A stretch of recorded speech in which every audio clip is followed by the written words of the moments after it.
Evening sir. ഞങ്ങൾ MBA ഡിപ്പാർട്ട്മെൻറ്റിലെ SP കോളേജിൽ വിദ്യാർത്ഥികളാണ്. ഞങ്ങളുടെ മീറ്റ് ദ ടൈക്കൂൺ എന്ന പ്രോഗ്രാമിൻ്റെ ഭാഗമായി ഞങ്ങൾ വന്നിരിക്കുന്നത്. കേരളത്തിലെ ഇൻ ആൻഡ് അറൗണ്ടുള്ള എല്ലാ ഓണ്ടർപ്രണേഴ്സിനെ നമ്മൾ ഇൻ്റർവ്യൂ ചെയ്യുന്നുള്ള ഈ പ്രോഗ്രാം ഉദ്ദേശം. എൻ്റെ പേര് റോജനാണ്. എൻ്റെ കൊളീഗ്സാണ് ഇത് ഷിജോയ്, ഇത് സോബിൻ. ഇത്ര തിരക്കേറിയ സാഹചര്യങ്ങൾ കടന്നു പോകുമ്പോൾ ഞങ്ങൾ വിദ്യാർത്ഥികളോടൊപ്പം അല്പസമയം ഞങ്ങൾ കൂടെ ഇരുന്ന് സംസാരിക്കാൻ സാറ് അനുവദിച്ച സമയത്തിന് ഞങ്ങൾ ഒത്തിരി സാറിന് താങ്ക് യു പറയുകയാണ്. സാറേ, ഞങ്ങൾ സ്റ്റാർട്ട് ചെയ്യുന്ന മുമ്പായിട്ട് സാറിനെ ഇപ്പോൾ ഒരു ചെറിയ ഇൻട്രഡക്ഷനും പിന്നെ സാറിൻ്റെ ഇത്രയും നാളത്തെ ഒരു ഓണ്ടർപ്രണർ ജേണി ഇപ്പോൾ ഞങ്ങൾ ഷെയർ ചെയ്യാമോ? ഓക്കെ, ശരി. 2017 എൽസോൾ എന്ന പ്രസ്ഥാനം ഇവിടെ കോട്ടയം ജില്ലയിലെ ചങ്ങനാശ്ശേരിയിൽ നമ്മൾ സ്റ്റാർട്ട് ചെയ്യുന്നത്. ഞാനും എൻ്റെ പാർട്ട്ണർ ലിബിനും അന്ന് പാലാ ചൂണ്ടശ്ശേരിയിൽ എൻജിനീയറിങ് പഠിക്കുന്ന സമയമായിരുന്നു. കോളേജിൽ 4th ഇയറിൽ സ്റ്റാർട്ടിങ് സമയത്ത് തന്നെ കോളേജ് സ്റ്റാർട്ടപ്പ് ബൂട്ട് ക്യാമ്പിലൊക്കെ രജിസ്റ്റർ ചെയ്ത് അന്ന് ഇവിടെ മധുമൂല എന്ന് പറയുന്ന ചങ്ങനാശ്ശേരിയിലെ സ്ഥലത്ത് ഒരു 100 സ്ക്വയർ ഫീറ്റ് ബിൽഡിങ്ങും ഒരു 2-3 സ്റ്റാഫിനെയൊക്കെ വെച്ച് അവിടെ അപ്പോൾ തന്നെയാണ് നമ്മൾ തുടങ്ങുന്നത്. അപ്പോൾ തുടക്കത്തിൽ സോളാർ പവർ സിസ്റ്റംസ്, അതുമായിട്ട് റിലേറ്റ് ചെയ്ത solar water heater, inverter battery പോലുള്ള പ്രോഡക്ട്സും ഒക്കെ ഉണ്ടായിരുന്നു. പിന്നെ മുന്നോട്ട് വന്നപ്പോൾ നമ്മൾ solar power system specifically on grid power system അതിലാണ് നമ്മൾ ഫോക്കസ് ചെയ്തത്. ആ സിസ്റ്റമാണ് നമ്മൾ ഇൻസ്റ്റാൾ ചെയ്തുകൊണ്ടിരിക്കുന്നത്. അപ്പം ഗ്രാജുവലി വർഷങ്ങൾ മുന്നോട്ട് വന്നപ്പോൾ നമ്മൾ പുതിയ ബ്രാഞ്ചസ് ട്രിവാൻഡ്രം, എറണാകുളം അങ്ങനെ ഓരോരുത്തരത്തേക്ക് ഡെവലപ്പ് ചെയ്തു. ടീം സ്ട്രെങ്ത് കൂടിക്കൊണ്ടിരുന്നു. ചെറിയ റെസിഡൻഷ്യൽ പ്രൊജക്റ്റുകളിൽ നിന്ന് കുറച്ച് വലിയ കൊമേഴ്ഷ്യൽ ആൻഡ് ഇൻഡസ്ട്രിയൽ പ്രോജക്ട്സൊക്കെ നമ്മൾ ചെയ്യാൻ തുടങ്ങി. അങ്ങനെ കപ്പാസിറ്റി കൂടി വന്നു. 2021 വെഡ്ഡിങ് ഫോട്ടോഗ്രാഫിയുടെ ഒരു ഡിവിഷൻ സ്റ്റാർട്ട് ചെയ്തു, എൽസോൾ ക്രിയേഷൻസ് എന്ന പേരിൽ. ആ സമയത്താണ് ഏകദേശം നമ്മളിത് പ്രൈവറ്റ് ലിമിറ്റഡ് ആക്കി കൺവേർട്ട് ചെയ്യുന്നത് കമ്പനി. 22 അവസാനത്തോടുകൂടി ഒരു ട്രേഡിംഗ് ഡിവിഷൻ, സോളാറിൻ്റെ തന്നെ ഒരു ട്രേഡിംഗ് ഡിവിഷൻ സ്റ്റാർട്ട് ചെയ്തു. ഇപ്പോൾ നമുക്ക് കേരള, തമിഴ്നാട്, കർണാടക, UP 4 സ്റ്റേറ്റ്സിൽ പ്രസൻസ് ഉണ്ട്. മഹാരാഷ്ട്രയിലും ഈ മന്തിൽ തന്നെ എക്സ്പാൻഷൻസ് ചെയ്തുകൊണ്ടിരിക്കുന്നു. അതുകൂടാതെ ഇന്ത്യക്ക് വെളിയിൽ UAE, UK എന്നീ 2 രാജ്യങ്ങളിലും നമുക്ക് ബിസിനസ് എക്സ്പാൻഷൻസ് ചെയ്യാൻ സാധിച്ചിട്ടുണ്ട്. മെയിനായിട്ട് നമ്മുടെ പ്രൈം ഫോക്കസ് എന്ന് പറഞ്ഞാൽ റൂഫ് ടോപ്പ് സോളാർ പവർ സിസ്റ്റംസിലാണ്. അതിൽ തന്നെ റെസിഡൻഷ്യൽ സെഗ്മെൻ്റാണ് കൂടുതലായിട്ട് ഫോക്കസ് ചെയ്യുന്നത്. ഇപ്പം ഇന്ത്യയിലുള്ള സബ്സിഡി പ്രോഗ്രാം ഉണ്ടല്ലോ, PM സൂര്യഘർ മുഫ്ത് ബിജ്ലി യോജന. ആ സ്കീമിൽ 18,500ഓളം കമ്പനികൾ ഇന്ത്യയിൽ എംപാനൽഡാണ്. അതിൽ 10th പൊസിഷനിലാണ് എൽസോൾ ഇപ്പം നമ്പർ ഓഫ് പ്രൊജക്ട്സിലുള്ളത്. കേരളത്തിൽ ഓൺ ബ്രാൻഡിൽ ചെയ്തിരിക്കുന്നതിൽ ഫസ്റ്റ് പൊസിഷനുമാണ് എൽസോളിനുള്ളത്. സൗത്ത് ഇന്ത്യയിലെ ഏറ്റവും ലാർജസ്റ്റ് ആയിട്ടുള്ള റെസിഡൻഷ്യൽ റൂഫ് ടോപ്പ് EPC ആണ് എൽസോൾ. കേരളത്തിൽ പല ബിസിനസ്സുകളുണ്ട്, പല ബിസിനസ് ഓപ്പർച്യൂണിറ്റികളുണ്ട്. സാർ എങ്ങനെയാണ് ഈ സോളാർ എനർജി ഒരു നല്ലൊരു ബിസിനസ് ഓപ്പർച്യൂണിറ്റി സാർ കാണുന്നത് ഈ കേരളത്തിൽ? പഠനകാലത്ത് പ്രത്യേകിച്ച് എൻജിനീയറിംഗ് ആണല്ലോ പഠിച്ചുകൊണ്ടിരുന്നത്. അപ്പോൾ അതുകൊണ്ട് തന്നെ ടെക്നിക്കലായിട്ടുള്ള കാര്യങ്ങളും അത്തരത്തിലുള്ള സെഗ്മെൻറ്റ്സിലേക്കായിരുന്നു ഫോക്കസും ഇഷ്ടവും കൂടുതൽ. അപ്പോൾ അവിടെ തന്നെ നമുക്ക് കൺവെൻഷനലായിട്ടുള്ള ട്രേഡിംഗ് ബിസിനസ് പോലുള്ള കാര്യങ്ങൾ കുറച്ച് ഫണ്ട് കൂടുതലുണ്ടെങ്കിൽ എടുത്തു വെക്കാം, അതിലൊരു മാർജിൻ വെച്ച് വയ്ക്കാം, അങ്ങനെ നാച്ചുറലി. അല്ലെങ്കിൽ ഒരു ഷോറൂം ഉണ്ടെങ്കിൽ ഡിസ്പ്ലേ ചെയ്ത് സെല്ല് ചെയ്യാം. അങ്ങനെയുള്ള ട്രഡീഷണൽ ബിസിനസ് മോഡൽസിനെ അപേക്ഷിച്ച് നോക്കുമ്പോൾ ഈ എൻജിനീയറിംഗ് പഠിച്ചതുകൊണ്ട് തന്നെ ടെക്നിക്കലായിട്ടുള്ള മേഖലകളിൽ ഒരു ഗ്യാപ്പ് ഉള്ളതായിട്ട് എനിക്ക് ഫീൽ ചെയ്തു. അത് കറക്റ്റായിട്ട് ഐഡൻറ്റിഫൈ ചെയ്ത് എങ്ങനെയാണെന്ന് വെച്ചാൽ, പഠന സമയത്ത് ഞാൻ എൻ്റെ ചേട്ടൻ്റെ വീട് പണി നടക്കുന്ന ഒരു സമയമായിരുന്നു, എൻജിനീയറിങ്ങിന് തൊട്ട് മുമ്പുള്ള സമയത്ത്. അപ്പോൾ ആ സമയത്ത് ഒരു ലൈറ്റ്നിങ് പ്രൊട്ടക്ഷൻ സിസ്റ്റം, മിന്നൽ രക്ഷാചാലകം വീട്ടിൽ ഇൻസ്റ്റാൾ ചെയ്യണമായിരുന്നു. അപ്പോൾ അതിനുവേണ്ടി കുറേ കമ്പനീസിനെ വിളിച്ച് ഡിസ്കസ് ചെയ്തപ്പോൾ ഓരോരുത്തരും ഓരോ ടെക്നോളജി പറയുന്നു, ഓരോ ടൈപ്പ് പറയുന്നു. അപ്പോൾ എവിടെയോ ഒരു കൺഫ്യൂഷൻ ഫീൽ ചെയ്തു, ഒരു ക്ലാരിറ്റി കുറവ് തോന്നി. അപ്പോൾ അതിനെപ്പറ്റി കുറേ ഇൻ്റർനെറ്റിലൊക്കെ സെർച്ച് ചെയ്യുകയും വായിക്കുകയും പഠിക്കുകയൊക്കെ ചെയ്യുകയും കുറച്ച് അറിയാവുന്ന ആളുകളോട് സംസാരിക്കുകയും അന്നത്തെ ഞങ്ങളുടെ HODയോടും അങ്ങനെ കുറച്ചുകൂടെ സംസാരിക്കുകയൊക്കെ ചെയ്തപ്പോൾ ഈ വന്നു പറഞ്ഞവരും ശരിക്ക് ചെയ്യേണ്ട സിസ്റ്റവും തമ്മിൽ ഉള്ള ടെക്നോളജിക്കലി വലിയൊരു അന്തരം എനിക്ക് ഫീൽ ചെയ്തു. അപ്പോൾ ഈ ടെക്നോളജിക്കലി ഇന്നോവേറ്റീവ് ആയിട്ടുള്ള പ്രോഡക്ട്സ് ആൻഡ് സർവീസസ് പ്രൊവൈഡ് ചെയ്യുന്നവർ ക്വാളിറ്റേറ്റീവായിട്ടും അല്ലെങ്കിൽ നോളജ് ഉള്ളവരുടെയും ഒരു ഗ്യാപ്പ് ഫീൽ ചെയ്തു. അപ്പോൾ അങ്ങനെയാണ് അത്തരത്തിൽ ടെക്നോളജിക്കലി റിലേറ്റഡ് ആയിട്ടുള്ള പ്രോഡക്ട്സ് നമ്മൾ ചെയ്യണം. അപ്പോൾ നമുക്കത് പഠിച്ചിട്ട് ചെയ്യുകയാണെങ്കിൽ അതിൽ ഒത്തിരി സാധ്യതകളുണ്ടല്ലോ എന്നൊരു ഫീല് നമുക്ക് അവിടെ ഉണ്ടായി. അവിടെയാണ് നമുക്ക് ആ ഒരു കോൺഫിഡൻസ് കിട്ടിയത്. അങ്ങനെ ഈ ലൈറ്റ്നിങ് പ്രൊട്ടക്ഷൻ, അപ്പോൾ അതുമായിട്ട് ബന്ധപ്പെട്ട് പിന്നീട് ചിന്തിച്ച് വന്നപ്പം ഒത്തിരി അന്നത്തെ നല്ലതായിട്ട് എമർജ് ചെയ്ത് വരുന്ന ഒരു ടെക്നോളജിയാണ് സോളാർ. അപ്പോൾ അത് റിന്യൂവബിൾ എനർജി കൂടി ആയതുകൊണ്ട് ഒരു നല്ല തലമുറയ്ക്കും ഉപകാരപ്രദമായ ഒരു ടെക്നോളജി കൂടി ആയതുകൊണ്ട് അതിനെപ്പറ്റി തിരക്കി പഠിച്ചു. അതിലും കൂടുതൽ സാധ്യതകളും ഓപ്പർച്യൂണിറ്റീസ് ഫീൽ ചെയ്തു. അങ്ങനെയാണ് സോളാറിലേക്ക് വന്നത്. സാർ ഇപ്പോൾ ഒരുപാട് പേർക്ക് ഇൻസ്പയർ ആവുകയാണ്. ഇപ്പോൾ നമ്മുടെ കോളേജ് വന്നു കഴിഞ്ഞപ്പോൾ തന്നെ ഒരുപാട് പേർക്ക് ഒരു ഓൺടർപ്രണർ എന്ന രീതിയിൽ സാർ ഇൻസ്പയർ ആവുകയാണ്. പക്ഷേ സാറിന് എന്തായിരുന്നു ഒരു ഇൻസ്പിറേഷൻ സോളാർ എനർജിയിലോട്ട് എത്താൻ? അങ്ങനെ ഒരു ഇന്ന ഒരാളെ കണ്ടിട്ട് ആ ആളെ പോലെ ഒരു ബിസിനസ്സുകാരനാകണം അല്ലെങ്കിൽ അങ്ങനെ വളരണം എന്നുള്ള രീതിയിലൊന്നും ഒരു സ്പെസിഫിക് പേഴ്സണെ കണ്ടിട്ടായിരുന്നില്ല അത് അങ്ങനെ ഒരു ഇത് വന്നത്. അതിലും കുറച്ചും കൂടെ ഒരു ഇതായിട്ട് പറഞ്ഞാൽ, ഞാൻ ഈ പഠനകാലത്ത് എൻജിനീയറിങ്ങിന് മുമ്പ് ഞാൻ ഒരു ഡിഗ്രി കൂടെ ചെയ്തായിരുന്നു, ഈ ബികോം. അപ്പോൾ ഈ പഠനകാലത്ത് ഒക്കെ ഈ നമ്മുടെ ചർച്ചിലൊക്കെ യൂത്തിൻ്റെയൊക്കെ കമ്മ്യൂണിറ്റികളിലും കൂട്ടായ്മകളിലും ഒക്കെ ഇൻട്രാക്ട് ചെയ്യുകയും അതിൻ്റെ ഓരോ പ്രോഗ്രാംസും അല്ലെ വൈസ് പ്രസിഡൻറ്റ് അങ്ങനെയുള്ള റോളൊക്കെ എടുക്കുകയൊക്കെ ചെയ്തു. അപ്പോൾ ഓരോ ആക്ടിവിറ്റികൾ ഇനിഷ്യേറ്റ് ചെയ്യുമല്ലോ. അപ്പോൾ ആ ആക്ടിവിറ്റികൾ സക്സസ്ഫുള്ളായിട്ട് ചെയ്യാൻ പറ്റിയപ്പോൾ നമുക്ക് തന്നെ ഒരു കോൺഫിഡൻസ് തോന്നി. നമുക്ക് ഇന്ന കാര്യങ്ങളിൽ സ്കില്ലുണ്ട്, അല്ലെ നമുക്കത് ചെയ്യാൻ പറ്റും, ആളുകളെ കൺവിൻസ് ചെയ്യാൻ പറ്റും എന്നുള്ള ഒരു കോൺഫിഡൻസ് നമുക്ക് കിട്ടി. അതുപോലെ നമ്മുടെ സമൂഹത്തിൽ നിന്ന് നമുക്ക് മോട്ടിവേഷൻ കിട്ടും. നിങ്ങൾ ചെയ്ത ആ പ്രൊജക്റ്റ് നന്നായിട്ടുണ്ട്, അടിപൊളിയായിരുന്നു, അല്ലെ ഇന്ന കാര്യം എന്നൊക്കെ പറഞ്ഞ പോലെ. അതുപോലെ എൻ്റെ ചേട്ടൻ്റെ വീടിൻ്റെ കൺസ്ട്രക്ഷൻ സമയത്ത് അത് ചെയ്തത്. അങ്ങനെയുള്ള ഓരോ കാര്യങ്ങളിൽ നമുക്ക് ഒത്തിരി അപ്രീസിയേഷൻസും മോട്ടിവേഷൻസും നമ്മുടെ ഫാമിലി, ഫ്രണ്ട്സ് അല്ലെ അങ്ങനെയുള്ള ഓരോ ആളുകളിൽ നിന്ന് നമുക്ക് കിട്ടി. അപ്പോൾ അവിടെ നമുക്കൊരു സെൽഫ് കോൺഫിഡൻസ് ബിൽഡായി. എന്നെക്കൊണ്ട് പറ്റും, എനിക്ക് ചെയ്യാം എന്നുള്ളൊരു ഫീല്. അപ്പോൾ ആ ഒരു കോൺഫിഡൻസിൻ്റെ പുറത്ത് ചിന്തിക്കുമ്പോൾ ഞാനൊരു എംപ്ലോയി ആയിരുന്നാൽ എനിക്ക് എൻ്റെ പ്രൊഡക്ടിവിറ്റിയും സ്കില്ലിനെയും എന്തുമാത്രം യൂസ് ചെയ്യാൻ പറ്റുമോ അതിലും കൂടുതൽ ഞാൻ എൻ്റെ സ്വന്തം പ്രസ്ഥാനം നടത്തിയാൽ പറ്റും എന്നൊരു ഫീൽ അവിടെ ഉണ്ടായി. അതായിരുന്നു ഒരു ഡ്രൈവിംഗ് ഫോഴ്സ്. രണ്ടാമത് ഓഫ് കോഴ്സ് താരതമ്യേന സാമ്പത്തികമായിട്ട് പിന്നോക്കം നിൽക്കുന്ന ഒരു ഫാമിലിയിൽ നിന്നായിരുന്നതുകൊണ്ട് സ്ഥലം വാങ്ങണം, വീട് വെക്കണം, ബേസിക് ആയിട്ടുള്ള അല്ലെ കടങ്ങൾ വീട്ടണം, അങ്ങനെ ബേസിക് ആയിട്ടുള്ള ഒത്തിരി ഫിനാൻഷ്യൽ റിക്വയർമെൻറ്റുകൾ ഉണ്ടായിരുന്നു. അപ്പോൾ ആ തരത്തിൽ ചിന്തിക്കുമ്പോഴും നമ്മൾ ഒരു നോർമൽ ഒരു അന്നത്തെ കാലത്തെ ഒരു കൺവെൻഷണൽ സ്റ്റൈലിൽ ഈ നാട്ടിൽ എവിടെയെങ്കിലും ഒരു ജോലി ചെയ്താൽ 10,000-20,000 രൂപ ശമ്പളം കിട്ടും. അതല്ലേ ഒന്ന് ഗൾഫിൽ പോയി ജോലി ചെയ്താൽ 30,000 50,000 അല്ലെ 1,00,000 കിട്ടി അത് കുറച്ച് നാളുകൾ കൊണ്ട് നമുക്ക് മാനേജ് ചെയ്യാവുന്ന റിക്വയർമെൻറ്റും ഫിനാൻഷ്യൽ റിക്വയർമെൻ്റ് ആയിരുന്നില്ല ഉണ്ടായിരുന്നത് നമ്മുടെ മുമ്പിൽ. അപ്പോൾ അതുകൊണ്ട് അതിനെ ടാക്കിൾ ചെയ്യാനും കൂടെയും എന്നുള്ള രീതിയിൽ ചിന്തിക്കുമ്പോൾ കുറച്ചും കൂടെ എക്സ്ട്രാ ഡ്രൈവ് ആവശ്യമായിരുന്നു. അപ്പോൾ ആ ഒരു ആസ്പെക്റ്റും ഈ ഒരു ബിസിനസ്സിലേക്കും അല്ലെങ്കിൽ അതിലൂടെ കുറച്ച് മുമ്പേ പറഞ്ഞതുപോലെ സോളാറിലേക്കും വരാൻ കാരണമായി. സാറ് ഈ കമ്പനിയുടെ ഏർലി സ്റ്റേജസിൽ സാറ് ഏറ്റവും കൂടുതൽ ഫേസ് ചെയ്ത ചാലഞ്ചസ് പിന്നെ അതിനെ എങ്ങനെ ഓവർകം ചെയ്ത് ഞങ്ങളൊന്ന് പറയാമോ? തുടക്കത്തിൽ നമ്മളിതൊരു B2C ബിസിനസ്സാണല്ലോ നമ്മൾ ചെയ്യുന്നത്. അപ്പോൾ അതുകൊണ്ട് തന്നെ ഒരു കസ്റ്റമറെ ഐഡൻറ്റിഫൈ ചെയ്യുക, ആ കസ്റ്റമറിൽ ഒരു ട്രസ്റ്റ് ക്രിയേറ്റ് ചെയ്യാൻ പറ്റും. നമ്മൾ ഒരു ട്രസ്റ്റ് ഉണ്ടായാലാണല്ലോ നമുക്കൊരു ബിസിനസ് തരുന്നത്. അപ്പോൾ ആ ട്രസ്റ്റ് ബിൽഡ് ചെയ്യാൻ നമുക്കൊരു ബേസ് ഇല്ലല്ലോ, നമ്മൾ തുടങ്ങിയതേ ഉള്ളൂ. അപ്പോൾ കസ്റ്റമർക്ക് പല സംശയങ്ങളാണ്. ഇവർ കുറച്ചാൾ എന്തെങ്കിലുമൊക്കെ ചെയ്തിട്ട് ഇട്ടിട്ട് പോവുമോ, പുറത്തു വല്ലതും പോവുമോ? കാരണം പ്രത്യേകിച്ച് സോളാർ എന്ന് പറയുന്ന ഒരു ലോങ് ടൈം സർവീസ് വേണ്ട ഒരു പ്രൊഡക്റ്റ് കൂടാണ്. അപ്പോൾ ഇവരെ വിശ്വസിച്ച് ഞാൻ കൊടുത്താൽ ഇവർ പിന്നീട് എനിക്ക് സർവീസ് തരുമോ എന്നൊക്കെയുള്ള ഒരു കോൺഫിഡൻസ് സംശയം അവർക്കുണ്ട്. അതുപോലെ നമുക്ക് കാണിക്കാൻ ബാക്ക് എൻഡ് കസ്റ്റമർ ബേസ് ഇല്ല. ഇപ്പം നമുക്ക് കാണിക്കാൻ സൗത്ത് ഇന്ത്യയിൽ ഒട്ടാകെ 5,000 കസ്റ്റമേഴ്സ് ഉണ്ട്. അങ്ങനെ കാണിക്കാൻ കസ്റ്റമർ ബേസ് ഇല്ല. അപ്പോൾ അതായിരുന്നു ഒരു ചലഞ്ച്. രണ്ടാമത് ബിസിനസ്സിൻ്റെ പ്രാക്ടിക്കൽ. നമ്മുടെ സിനിമയിലെ ദാസൻ്റെയും വിജയൻ്റെയും കാര്യം പറഞ്ഞ പോലെ ഒരു പോസിറ്റീവ് സ്വപ്നം മാത്രം കാണുന്നു, പക്ഷേ ഇൻ റിയാലിറ്റിയിലോട്ട് വരുമ്പം ഫണ്ടിൻ്റെ ഷോർട്ടേജ് അല്ലെങ്കിൽ വിചാരിച്ച പോലെ മന്ത്ലി ബിസിനസ് വരുന്നില്ല, നമ്മൾ എക്സ്പെക്റ്റ് ചെയ്യാത്ത എക്സ്പെൻസസ് കയറി വരുന്നു. അതുപോലെ തന്നെ ടെക്നിക്കലി റിലേറ്റഡ് പ്രൊഡക്റ്റ് ആയതുകൊണ്ട് ചില കംപ്ലയിൻസ്, ചില പ്രൊജക്റ്റുകളിലെ കംപ്ലയിൻസ് വരുന്നു. അങ്ങനെയുള്ള പ്രാക്ടിക്കൽ ചലഞ്ചസ് ബിസിനസ്സിലെ നമ്മൾ എക്സ്പീരിയൻസ് ചെയ്യുന്ന ഒരു ഫേസും കൂടെ ആയിരുന്നു ആദ്യ കാലഘട്ടം. അപ്പോൾ അതും ഒരു ചലഞ്ചായിരുന്നു. പുതിയ കസ്റ്റമറെ ക്രിയേറ്റ് ചെയ്യാൻ ഉള്ള എഫേർട്ടും അതുപോലെ തന്നെ ബിസിനസ്സിലെ കൺവെൻഷനലായിട്ടുള്ള പ്രാക്ടിക്കൽ പ്രശ്നങ്ങൾ അത് ഓരോന്ന് ഫേസ് ചെയ്യുന്നു എന്നുള്ളതും, ഇത് രണ്ടുമായിരുന്നു തുടക്കത്തിലെ പ്രധാന പ്രശ്നങ്ങൾ. സർ, ഓരോ ബിസിനസ്സിനും അതിൻ്റെ റിസ്ക്കും ചാലഞ്ചസും ഉണ്ട്. ഈ എൽസോൾ എന്നൊരു സ്ഥാപനത്തിലൂടെ സാർ ഫേസ് ചെയ്ത റിസ്ക്കും ചാലഞ്ചസും എന്തൊക്കെയായിരുന്നു എന്ന് പറയാമോ?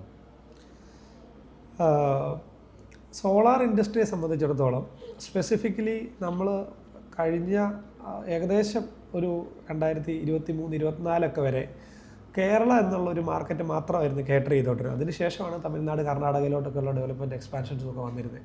അപ്പോൾ ആ കേരള എന്ന് പറയുന്ന ഒരു മാർക്കറ്റ് മാത്രം കേറ്റർ ചെയ്തിരുന്ന സാഹചര്യത്തിൽ നമുക്കുള്ള ഏറ്റവും വലിയൊരു അൺസർട്ടനിറ്റി എന്ന് പറയുന്നത് പോളിസീസ് ആയിരുന്നു. അതായത് നമ്മൾ ഓൺ ഗ്രിഡ് സിസ്റ്റംസ് ഇൻസ്റ്റാൾ ചെയ്യുന്നത് നമ്മുടെ കേരളത്തിലെ കേസ് എടുത്താൽ KSEB ലൈനുമായി കണക്ട് ചെയ്താണല്ലോ. അപ്പോൾ ഇവിടുത്തെ സ്റ്റേറ്റ് പോളിസികൾക്ക് അനുസൃതമായിട്ടാണ് ഈ ബിസിനസ്സിന് വലിയൊരു കോൺട്രിബ്യൂഷൻ അത് തരുന്നുണ്ട്. അതായത് സബ്സിഡി ഉള്ള കാലം, സബ്സിഡി ഇല്ലാത്ത കാലം. അപ്പോൾ സബ്സിഡി ഉള്ള കാലത്ത് നമുക്ക് ബിസിനസ് കൂടുതൽ കിട്ടും. സബ്സിഡി ഇല്ലാത്ത കാലത്ത് നമുക്ക് ബിസിനസ്സും എൻക്വയറീസും കുറവായിരിക്കും. അതുപോലെ തന്നെ സ്റ്റേറ്റിൻ്റെ പോളിസീസ്, ഇടയ്ക്ക് സോളാറിൽ ചില റെസ്ട്രിക്ഷൻസ് വരും, കൺട്രോൾ കൊണ്ടുവരും എന്നൊക്കെയുള്ള ന്യൂസുകൾ വരുമ്പോൾ നെഗറ്റീവ് ഇമ്പാക്റ്റ് ഉണ്ടാകും. അത്തരത്തിലെ പോളിസീസ്, ഈ സാഹചര്യങ്ങളൊക്കെ ആയിരുന്നു മേജർ ചലഞ്ചസ് ആയിട്ട് വന്നിരുന്നത്. പക്ഷേ ഇന്ന് നമ്മൾ കുറച്ചും കൂടി ഡൈവേഴ്സിഫൈ ചെയ്തു, ബിസിനസ്സിലെ മറ്റ് സെഗ്മെൻറ്റ്സ് തുടങ്ങി, അതുപോലെ തന്നെ മറ്റ് കൺട്രീസ് എക്സ്പ്ലോർ ചെയ്യുന്നു, മറ്റ് സ്റ്റേറ്റ്സ് എക്സ്പ്ലോർ ചെയ്യുന്നു. അപ്പോൾ അതുകൊണ്ട് ആ ഒരു പോളിസി ചലഞ്ച് നമുക്ക് കുറച്ചൊക്കെ ലോങ് ടൈമിലേക്ക് ടാക്കിൾ ചെയ്യാവുന്ന ലെവലിലേക്ക് നമ്മൾ ബിൽഡ് ആയിക്കൊണ്ട് ഇരിക്കുകയാണ്. ഒന്ന്. മറ്റൊന്നുള്ളത് നമുക്ക് HR റിലേറ്റഡ് ചലഞ്ചസ് എന്ന് പറഞ്ഞു കഴിഞ്ഞാൽ ഈ നമ്മൾ നാടൻ ഒരു പഴഞ്ചൊല്ലുണ്ട്, പലര് കൂടിയ പാമ്പിയാവില്ല എന്ന് പറഞ്ഞ പോലെ തന്നെ ഒരു ബിസിനസ് അല്ലെങ്കിൽ ഒരു പ്രസ്ഥാനം ബിൽഡ് ചെയ്യണമെങ്കിൽ ആളില്ലാതെ ഒട്ട് പറ്റത്തുമില്ല. അപ്പോൾ അങ്ങനെ സ്റ്റാഫ് സ്ട്രെങ്ത് കൂടുന്നതിനനുസരിച്ച് ഓരോ ഡിപ്പാർട്ട്മെൻറ്റുകൾ സെപ്പറേറ്റ് ആവുന്നു, ഡിപ്പാർട്ട്മെൻറ്റ് ഹെഡ്സ് വരുന്നു. അപ്പോൾ ഡിപ്പാർട്ട്മെൻറ്റുകൾ തമ്മിലുള്ള കൺഫ്യൂഷൻസ്, ക്ലാഷ്, അല്ലെങ്കിൽ എംപ്ലോയീസ്, നമുക്ക് 3 പേര് 5 പേരോ ഉള്ളപ്പോൾ നമുക്ക് ഡയറക്റ്റ് റിപ്പോർട്ടിങ്, അവരെല്ലാം നമ്മൾ കാണുന്നു അറിയുന്നു. ഇത് ഓരോ ലെവൽ റിപ്പോർട്ടിംഗ് ആണ്. അപ്പോൾ ഗ്രൗണ്ട് ലെവലിൽ നടക്കുന്ന റിയാലിറ്റീസ് ചില പ്രശ്നങ്ങൾ ഉണ്ടാകുമ്പോഴായിരിക്കും നമ്മൾ അറിയുന്നത്. അപ്പോൾ അങ്ങനെയുള്ള HR റിലേറ്റഡ് ഡിപ്പാർട്ട്മെൻറ്റ് അല്ല എംപ്ലോയി ലെവലിലുള്ള പ്രൊഡക്ടിവിറ്റി കുറവ്, അല്ലെങ്കിൽ അവരുടെ ഇടയിലുണ്ടാകുന്ന ഇഷ്യൂസ്, അത്തരത്തിലുള്ള സാഹചര്യങ്ങളൊക്കെയാണ് പിന്നീട് ഉണ്ടായിട്ടുള്ള ചലഞ്ചസ് എന്ന് പറയുന്നത്. അപ്പോൾ അതുകൊണ്ട് തന്നെ നമുക്ക് നല്ല വിശ്വസിക്കാൻ കൊള്ളാവുന്ന, നല്ല കഴിവും നല്ല കമ്മിറ്റ്മെൻറ്റും ഉള്ള ആളുകളെ ഓൺബോർഡ് ചെയ്യുക, അവരെ ഉത്തരവാദിത്തം ഏൽപ്പിച്ച് ഡെവലപ്പ് ചെയ്ത് കൊണ്ടുവരിക, അതൊക്കെയാണ് പിന്നീട് വന്നിട്ടുള്ള ചലഞ്ചസ് എന്ന് പറയുന്നത്. റിന്യൂവബിൾ എനർജി സോഴ്സ് എന്ന് പറയുന്നത് അത്യാവശ്യം കോമ്പറ്റീഷനുള്ള ഒരു ഫീൽഡാണ്. അപ്പോൾ മറ്റ് സാറിൻ്റെ കോമ്പറ്റീറ്റേഴ്സിനെ വെച്ച് സാറിൻ്റെ കമ്പനി എങ്ങനെയാണ് വ്യത്യസ്തനാകുന്നത്? നമ്മളെ സംബന്ധിച്ചിടത്തോളം എനിക്ക് തോന്നുന്നു സൗത്ത് ഇന്ത്യയിലെ ഏറ്റവും ഫാസ്റ്റസ്റ്റ് ഗ്രോയിങ് ആയിട്ടുള്ള ഒരു സോളാർ EPC കമ്പനിയാണ് നമ്മളുടേത്. ഇപ്പോഴത്തെ ഒരു സിറ്റുവേഷനിൽ നമ്മൾ മന്ത്ലി ഒരു ബ്രാഞ്ച് അല്ലെ 2 ബ്രാഞ്ചൊക്കെ വെച്ച് തുടങ്ങുന്ന ലെവലിലേക്ക് നമ്മളിപ്പം വന്നിരിക്കുകയാണ്. അപ്പോൾ അത്രയും നമുക്കൊരു സ്ട്രോങ് ടീം ഉള്ളതുകൊണ്ട് ഒരു നാഷണൽ ബ്രാൻഡ് എന്ന പൊസിഷനിലേക്ക് ഒരു ഫാസ്റ്റസ്റ്റ് ഗ്രോത്തിലാണ് നമ്മളുള്ളത്. മറ്റൊന്നുള്ളത് നമ്മുടെ ഈ ഒരു കസ്റ്റമർ ബേസ് തന്നെയാണ്. നമുക്ക് ഒരു നല്ല ഓൾമോസ്റ്റ് 99% കസ്റ്റമർ സാറ്റിസ്ഫാക്ഷൻ നമുക്കുണ്ട്. ഓൾറെഡി ചെയ്ത പ്രൊജക്റ്റുകളിൽ കസ്റ്റമർക്കൊരു ട്രസ്റ്റും സാറ്റിസ്ഫാക്ഷനും ക്രിയേറ്റ് ചെയ്യാൻ നമുക്ക് പറ്റുന്നുണ്ട്. അതുകൊണ്ട് അവരിൽ നിന്ന് റിപ്പീറ്റഡ് ഓർഡേഴ്സും റെഫറൻസുകളും നമുക്ക് വരുന്നുണ്ടെന്നുള്ളത് മറ്റൊരു ഡ്രൈവിംഗ് ഫോഴ്സാണ്. അതുപോലെ തന്നെ നമ്മുടെ യുണീക്നെസ് എന്ന് പറഞ്ഞാൽ നമ്മുടെ ഒരു സ്ട്രോങ് ആയിട്ടുള്ള എൻജിനീയറിംഗ് ടീം ബാക്ക് എൻഡിൽ ഉണ്ടെന്നുള്ളതാണ്. ഓരോ പ്രൊജക്റ്റുകളും ഒരു എൻജിനീയർ നിന്ന് സൂപ്പർവൈസ് ചെയ്താണ് അതിൻ്റെ ഇൻസ്റ്റലേഷൻ നമ്മൾ കംപ്ലീറ്റ് ചെയ്യുന്നത്. അപ്പോൾ ആ ഒരു സ്ട്രോങ് എൻജിനീയറിംഗ് ബാക്ക്ഗ്രൗണ്ട് നമ്മുടെ മറ്റൊരു സ്ട്രെങ്താണ്. അപ്പോൾ ഈ ഇത്തരത്തിലുള്ള കാര്യങ്ങളൊക്കെ കൊണ്ട് തന്നെ നമുക്ക് കിട്ടിയിട്ടുള്ള സ്റ്റേറ്റ് ആൻഡ് നാഷണൽ റെക്കഗ്നീഷൻസ്, പല സ്റ്റേറ്റ് ഗവൺമെൻറ്റിൻ്റെയും നാഷണൽ ലെവലിലും ഒക്കെ റെക്കഗ്നീഷൻസ്. ഈ 18,500 കമ്പനീസ് എൻ്റെ ഇന്ത്യയിലുള്ളതിൽ 10-20 വർഷമായി തുടങ്ങിയ കമ്പനികൾ വരെയുണ്ട്. അത്രയും പേരിൽ ടോപ്പ് 10-ലാകുക എന്ന് പറയുന്നത് തന്നെയാണ് നമ്മുടെ ഏറ്റവും വലിയ ആ ഒരു ഇപ്പോഴത്തെ യുണീക്നെസ്സും ആ ഒരു പൊസിഷനിങ്ങും മനസ്സിലാക്കുന്നത്. കേരളത്തിലെ കേസെടുത്താൽ 1320 കമ്പനികളുണ്ട്. അതിൽ ഓൺ ബ്രാൻഡിൽ ചെയ്തിരിക്കുന്നതിൽ കേരളത്തിലെ ഏറ്റവും കൂടുതൽ PM സൂര്യർ ഇൻസ്റ്റലേഷൻസ് എൽസോളാണ് ചെയ്തിരിക്കുന്നത്. അപ്പോൾ അതുതന്നെയാണ് നമ്മുടെ ആ ഒരു യുണീക്നെസ്. സാറേ, സ്ഥാപനമാകുമ്പം നല്ല സമയം ഉണ്ടാകും, മോശം സമയം ഉണ്ടാകും. സാറിൻ്റെ മോശം സമയങ്ങളിൽ സാറിൻ്റെ ഏറ്റവും വലിയ മോട്ടിവേഷൻ എന്തുമായിരുന്നു? ഏറ്റവും മോശം സമയമെന്ന് ഇപ്പം പുറകോട്ട് ചിന്തിച്ച് നോക്കിയാൽ ഓഫ് കോഴ്സ് നമ്മുടെ തുടക്കകാലം തന്നെയായിരുന്നു. തുടക്കകാലം എന്ന് പറഞ്ഞാൽ ആദ്യത്തെ ഒരു 2 വർഷത്തോളം കമ്പനി ലോസിലായിരുന്നു.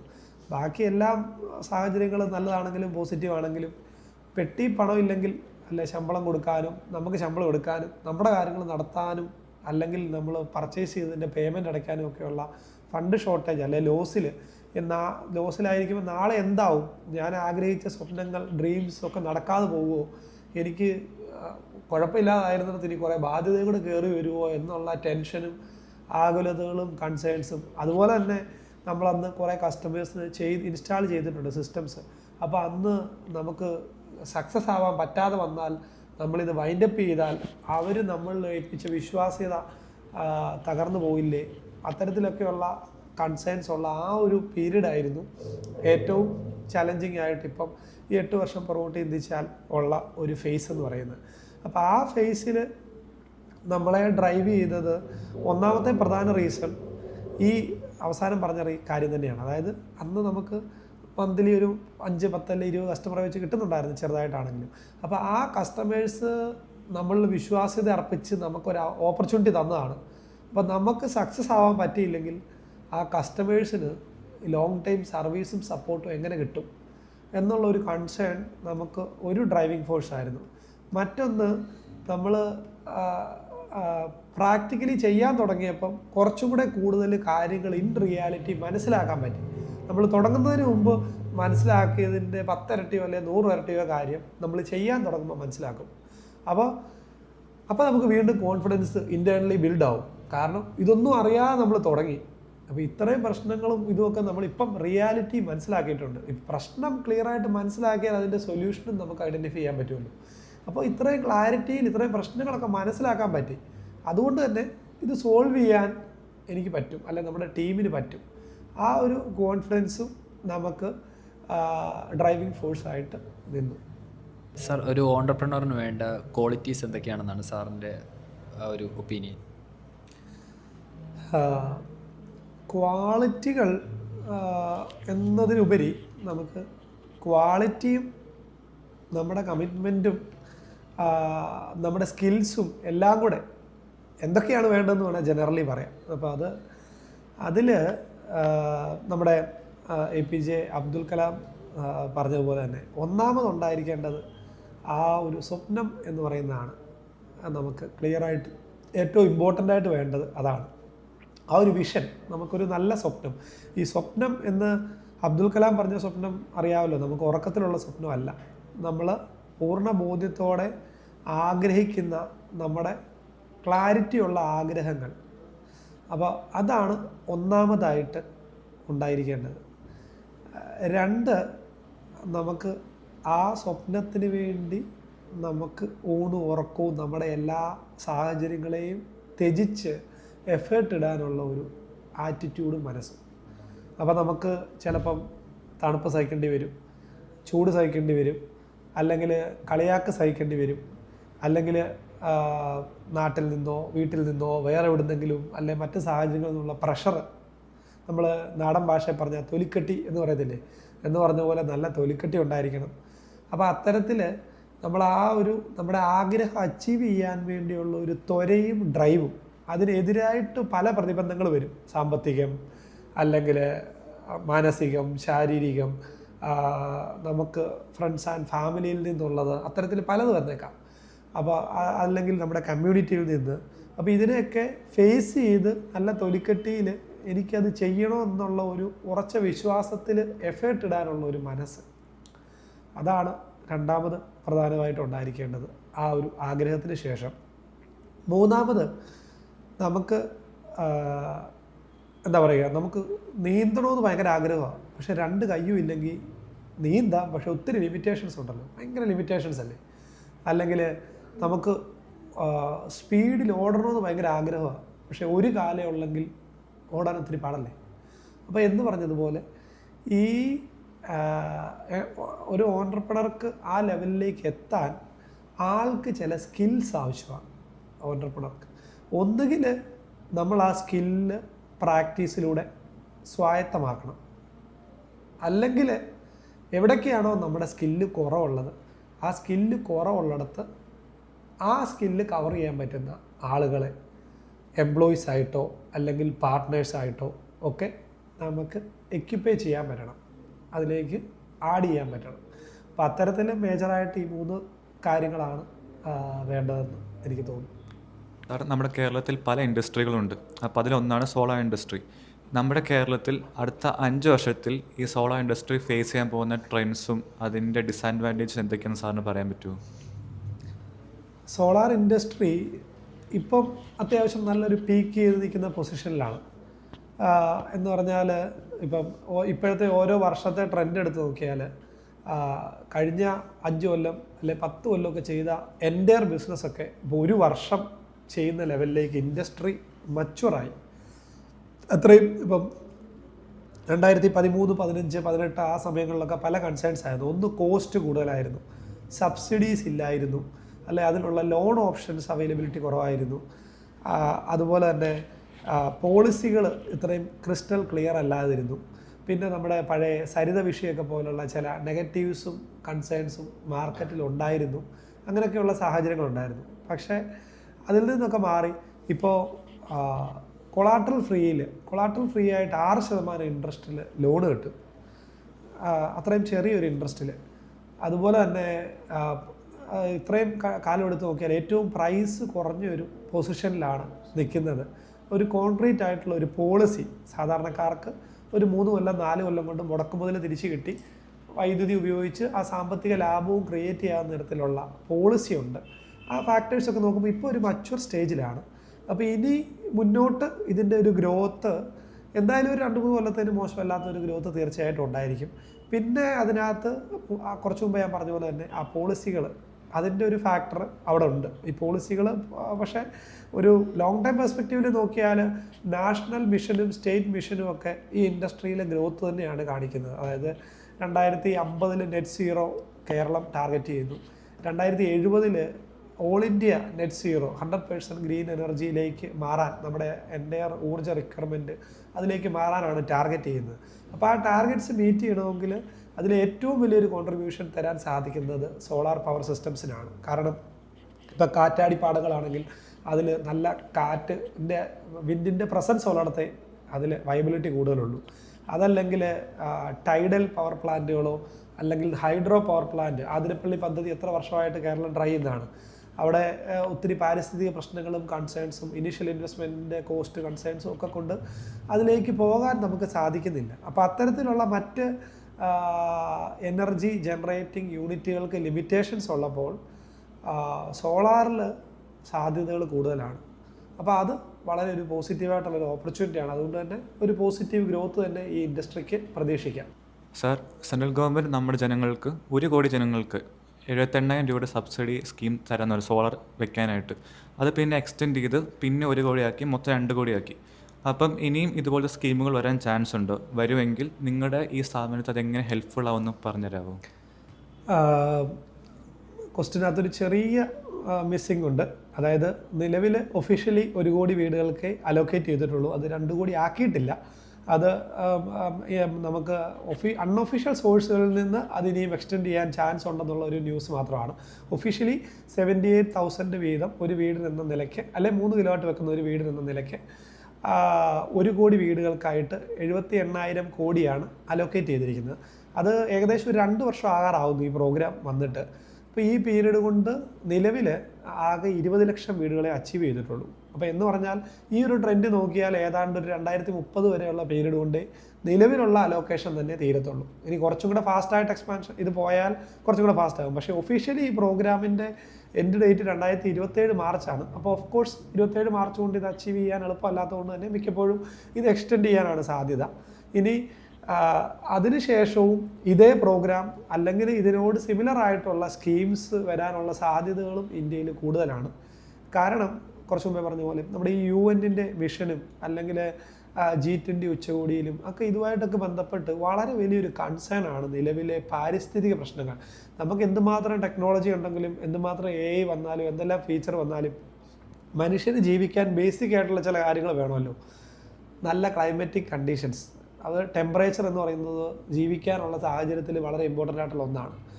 അതുപോലെ തന്നെ പൊല്യൂട്ടഡ് അല്ലാത്ത വായു, ശുദ്ധജലം, ഇത്തരത്തിലുള്ള മനുഷ്യന് ഈ ഭൂമിയിലെ എക്സിസ്റ്റൻസിനെ തന്നെ ബാധിക്കുന്ന ബേസിക് നീഡ്സ് ഉണ്ടല്ലോ. അപ്പോൾ ആ നീഡ്സിൽ ഇപ്പോൾ ഒരു ഉദാഹരണം പറഞ്ഞാൽ ഡൽഹിയിൽ പൊല്യൂഷൻ ഇൻഡെക്സ് എന്ന് പറയുന്നത് ഒരു മനുഷ്യന് താങ്ങാവുന്ന കണക്കിൻ്റെ 10 ഇരട്ടിയാണെന്നാണ് പറയുന്നത്. അതുകൊണ്ട് അവിടെ ജീവിക്കുന്ന ഒരു മനുഷ്യന് 15 വർഷം ആളുടെ ലൈഫിൽ കുറയുമെന്നാണ് പറയുന്നത്. അപ്പോൾ അത്രയും പൊല്യൂട്ടഡാണ്. അപ്പോൾ അവിടെ ഈ ഗ്രീൻ എനർജി അല്ലെ റിന്യൂവബിൾ എനർജിയുടെ ഇമ്പോർട്ടൻസ് വളരെ വലുതാണ്. അതുകൊണ്ട് തന്നെ ഏത് ഒരു പ്രോപ്പറായിട്ടുള്ള ഒരു വിഷനുള്ള ഗവൺമെൻറ് ആണെങ്കിൽ, അതിപ്പം ഏത് ഗവൺമെൻറ് ആണെങ്കിലും, അത് ഏത് രാജ്യമാണെങ്കിലും ഏത് ഗവൺമെൻറ് ആണെങ്കിലും, നമുക്ക് മനുഷ്യർക്ക് നന്നായിട്ട് ഈ ഭൂമിയിൽ ജീവിക്കണമെങ്കിൽ അല്ലെങ്കിൽ ഈ ഗ്ലോബൽ വാർമിങ്ങിനെതിരെ ചെറുക്കണമെങ്കിൽ റിന്യൂവബിൾ എനർജി അല്ലെങ്കിൽ ആ സസ്റ്റൈനബിലിറ്റി എന്ന് പറയുന്ന ഫാക്ടർ വളരെ വളരെ ഇമ്പോർട്ടൻ്റ് ആണ്. അവിടെ നിലവിൽ സോളാറിന് പകരം വയ്ക്കാൻ പറ്റുന്ന ലെവലിലുള്ള ഒരു ടെക്നോളജി എന്ന് പറയുന്നത് ഇത്രയും പവർഫുൾ ആയിട്ടുള്ള ഒരു ടെക്നോളജി, അതായത് അബണ്ടൻറ്റ് സോഴ്സ് അല്ലേ സണ്ണിൻ്റെ എനർജി എന്ന് പറയുന്നത്, അതൊരിക്കലും തീരാൻ പോകുന്നില്ല.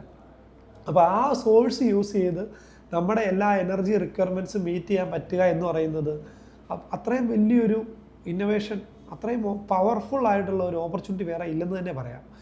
ഇപ്പം ട്രാൻസ്പോർട്ട് സിസ്റ്റംസ് ഫുള്ള് ഇലക്ട്രിക്കിലോട്ട് മാറുമല്ലേ. നമ്മളിപ്പോൾ ഒരു വീട്ടിൽ ഉപയോഗിക്കുന്ന എന്ത് എക്യുപ്മെൻറ്റ്സ് ആയിക്കോട്ടെ, AC ആയിക്കോട്ടെ, TV ആയിക്കോട്ടെ, ഫ്രിഡ്ജ് ആയിക്കോട്ടെ, വാഷിംഗ് മെഷീൻ ആയിക്കോട്ടെ, എല്ലാ പ്രോഡക്ട്സും ഇലക്ട്രിക് സോഴ്സിലല്ലേ. നമ്മുടെ വീട്ടിൽ ഡീസൽ കത്തിച്ചോ പെട്രോൾ കത്തിച്ചോ മണ്ണെണ്ണ കത്തിച്ചോ ഉള്ള എന്ത് സോഴ്സാണ് ഉള്ളത്, എല്ലാം വളരെ വളരെ ലിമിറ്റഡ്, എല്ലാം കറണ്ടിലല്ലേ പ്രവർത്തിക്കുന്നത്.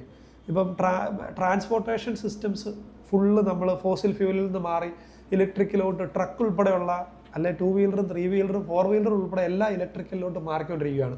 അപ്പോൾ അവിടെയെല്ലാം വൈദ്യുതിയുടെ ഉപയോഗം കൂടുതലായി വരികയും അവിടെ സോളാറിന് കോൺട്രിബ്യൂട്ട് ചെയ്യാൻ സാധ്യതയും വരുന്നത് കൊണ്ട് തന്നെ ഇന്ത്യയിൽ നിന്നല്ല ഏത് രാജ്യവും ഡെഫിനറ്റ്ലി ഗ്രീൻ എനർജിയിൽ അല്ലെങ്കിൽ സോളാറിൽ കൂടുതൽ ഗ്രോത്തും ഓപ്പർച്യൂണിറ്റീസും കൊണ്ടുവരേണ്ടതായിട്ട് ഉണ്ട്. അപ്പോൾ അതുകൊണ്ട് തന്നെ ഈ ഇൻഡസ്ട്രി ഡെഫിനറ്റ്ലി ഇന്ത്യയിലും സാധ്യതകൾ പോസിറ്റീവായിട്ട് തന്നെ ഉണ്ട്. സാർ, MBA സ്റ്റുഡൻസിനും ഫ്യൂച്ചർ ഓണ്ടർപ്രണേഴ്സിനും ഒരു മെസ്സേജ് ഷെയർ ചെയ്യാവോ? MBA എന്ന് പറയുന്നത് തന്നെ ഒരു വളരെ ക്ലോസ് ടു ബിസിനസ്സുമായിട്ട് ഡയറക്റ്റ്ലി കണക്റ്റഡ് എന്ന് തന്നെ നമുക്ക് പറയാം. ഒന്നുകിൽ ബിസിനസ് തുടങ്ങാവുന്നവരായിരിക്കാം, അല്ലെങ്കിൽ ഒരു കമ്പനിയുടെ സീനിയർ പൊസിഷൻസിൽ മാർക്കറ്റിംഗ് മാനേജറായിട്ടോ HR മാനേജറായിട്ടോ, അപ്പോൾ ആ ലെവലിൽ ഒരു ഒരു ഒരു നല്ല പൊസിഷനിൽ വരേണ്ട ആളുകളായിരിക്കാം ഇത്തരത്തിലുള്ള ഇതിലേക്ക് വരുന്നതെന്ന് പറഞ്ഞാൽ. അപ്പം അതുകൊണ്ട് തന്നെ ഞാൻ നിങ്ങളുടെ കോളേജിൽ പറഞ്ഞ പോലെ ഒന്നുകിൽ നിങ്ങൾക്ക് ഒരു നല്ല എൻ്റർപ്രണർ ആകാം, അല്ലെങ്കിൽ ഒരു നല്ല എൻട്രാപ്രണർ ആകാം എന്ന് പറഞ്ഞു. അതായത് ഒരു എൻ്റർപ്രണറുടെയും ഒരു എംപ്ലോയിയുടെയും കൂടെയും സമ്മിശ്രിത ഒരു ബ്രീഡാണ് ഇൻട്രാപ്രണർ എന്ന് പറയുന്നത്. അപ്പോൾ നല്ല കമ്മിറ്റ്മെൻറ്റും എഫേർട്ടും ഇടുന്ന നല്ല കഴിവും ക്വാളിറ്റിയും ഉള്ള എംപ്ലോയീസ് ആയിട്ട് മാറാം. അപ്പോൾ ഈ രണ്ട് രീതിയിലും MBA സ്റ്റുഡൻസിന് ആകാവുന്നതാണ്. ഇപ്പോൾ ഇപ്പോഴത്തെ ഒരു കാലത്തിൻ്റെ ഒരു ഇപ്പോൾ കുറച്ച് കുറഞ്ഞെന്ന് തോന്നുന്നു, എങ്കിലും കഴിഞ്ഞ കുറേ നാളുകളായിട്ടുള്ള ഒരു ട്രെൻഡ് ഗൾഫിൽ പോയാലേ രക്ഷപ്പെടത്തുള്ളൂ, അല്ലെ യൂറോപ്പിൽ പോയാലേ ലൈഫിൽ സക്സസ് ആവത്തുള്ളൂ എന്നുള്ളൊരു ചിന്തയൊക്കെ ആയിരുന്നു. ഒരുപക്ഷെ ഞങ്ങളൊക്കെ ഡിഗ്രി കഴിഞ്ഞിറങ്ങിയ ഒത്തിരി പഴയ കാലമൊന്നുമല്ല, ഏകദേശം എത്രയാണ് 2010-12 പീരീഡ്. അപ്പോൾ ആ കാലത്തൊക്കെ ആണെങ്കിൽ വേണമെന്ന് വെച്ചാൽ നമുക്ക് അങ്ങനെയൊക്കെ അല്പസ്വല്പം ചിന്തിക്കാമായിരുന്നു. അതായത് നമുക്ക് പുതിയ മോഡേൺ ആയിട്ടുള്ള കാർസോ ബൈക്സോ ഒക്കെ ഇവിടെ ഇല്ല, അല്ലെങ്കിൽ നല്ല റോഡുകളില്ല, അല്ലെങ്കിൽ നമുക്ക് കറണ്ട് പോയാൽ 1-2 ദിവസം വരാനെടുക്കുന്ന ഗ്രാമപ്രദേശങ്ങൾ കേരളത്തിൽ ഉണ്ടായിരുന്നു.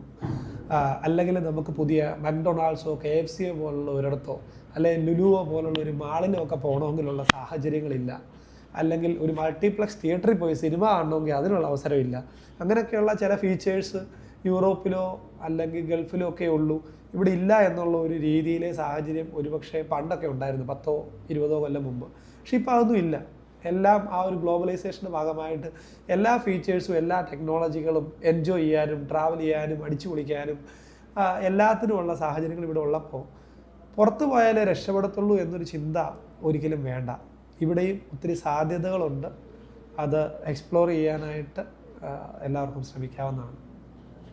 സാറേ, വളരെ നന്ദി. ഞങ്ങൾ ഇത്രയും തിരക്കേറിയ സമയത്ത് ഞങ്ങളായിട്ട് ചിലവരൊക്കെ സമയം കാണിച്ചതിന് ഞങ്ങൾ കുറേയേറെ കാര്യങ്ങൾ ഇതിലൂടെ മനസ്സിലാക്കി.